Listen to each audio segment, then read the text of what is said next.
Welcome to Inner Peace Arts Unscripted. I'm your host, James Coleman. Today we're going to talk about compassion and extend a conversation I had on compassion, and because I think it's an important element to connecting with people. Listen, there's nobody like you on the planet, and in order for anybody to connect with you, they have to actually kind of find out something about you or have something about them that's going to connect with you through, your own filters. And that requires compassion, I think, especially as you get to know the person. Of course, there's standard scripts and greetings that we use to create bonds and feelings between each other. This is not deep. This is just, kind of even surfacey stuff.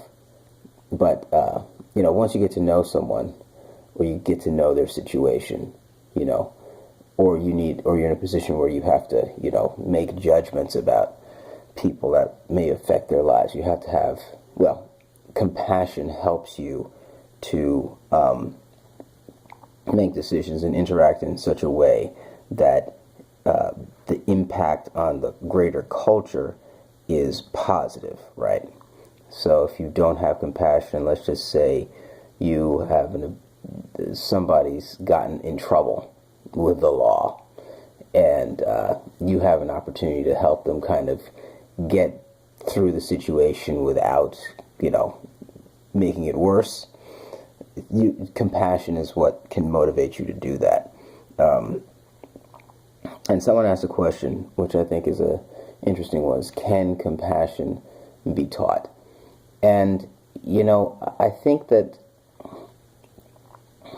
after some consideration, I think the nature-nurture, and that's really the source of that question is within this nature-nurture argument.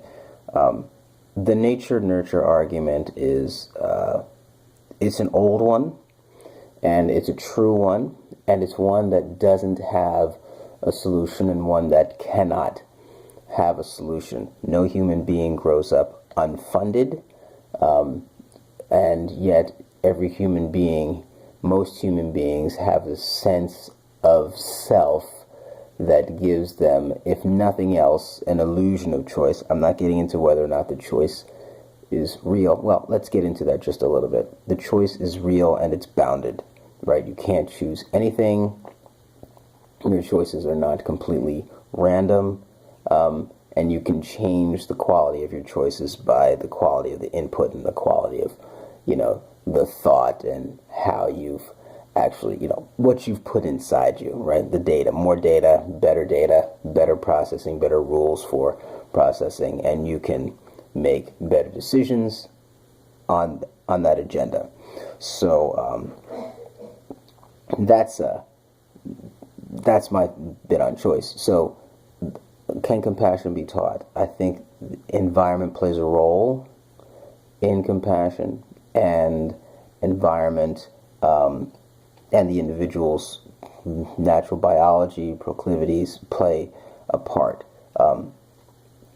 But I think overall we would see a more compassionate culture if there was more compassionate leadership, or more compassion in general that the society governed itself by.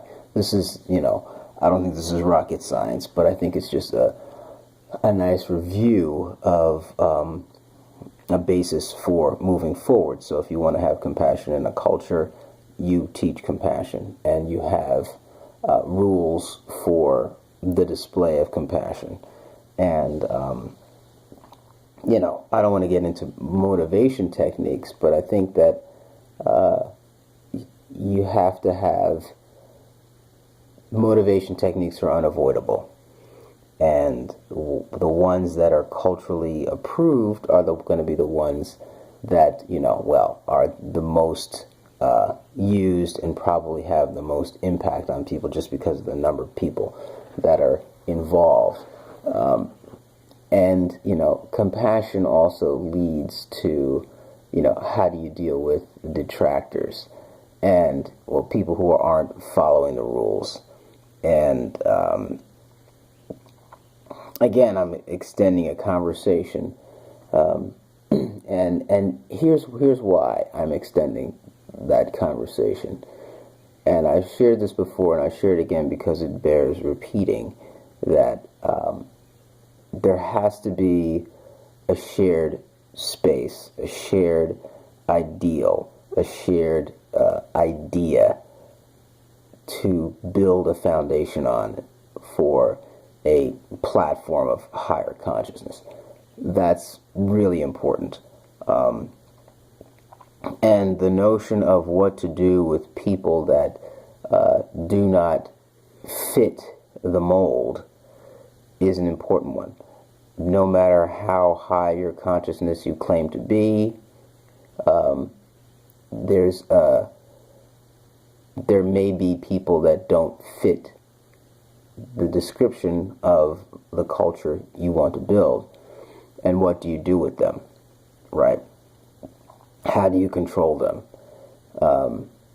And what damage do you allow them to do before you stop them, right? And for me, these are straightforward, simple questions that, at the end of the day, you imagine yourself as judge sitting down, making the decision on what to do with this person. And compassion, in a broad sense, compassion doesn't allow you to eliminate them, but at the same time, your concern for other people in the culture needs to be taken into account.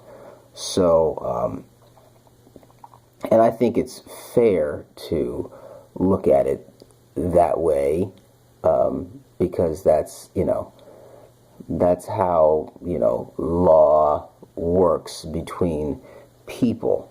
And, there's the spirit of the law and there's the letter of the law, and the spirit of the law is really in this notion of compassion. Like, I understand, I've heard this person's story, I've managed to imagine how they must be feeling, and also take into account the needs of the community, and make the right decision. And that, that right decision is going to be, can be from an intuitive perspective, right? Or it can be from a purely logical perspective. I think either one of those is valid. You can use either one of those in expressing compassion. So that's what I wanted to share. And this is from a personal development standpoint.